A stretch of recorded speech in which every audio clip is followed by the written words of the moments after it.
We live in a world where the Australian government can announce that women are now allowed to serve in combat units, and in the same year ran a massive media campaign, Say No to Violence Against Women. We live in a world where conservative governments make homosexual marriage legal.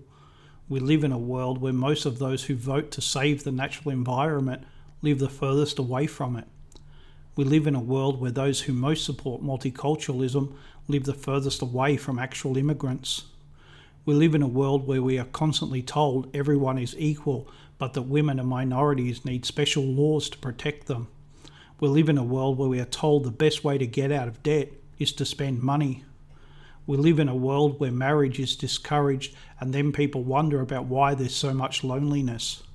We live in a world where the members of a religious group declare war on us, and our governments declare them the religion of peace.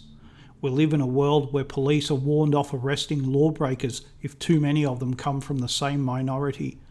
We live in a world where there are people who really believe that a man wearing a bad shirt stops women from becoming scientists. We live in a world where our own governments support policies that will turn us from majorities into minorities. We live in a world where the unemployed are blamed for being lazy because governments have encouraged business to export their jobs.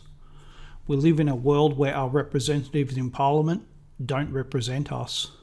We live in a world where law-abiding people don't trust the law. We live in a world where people dispose of their families, and it's legal. We live in a world where we can see our society failing.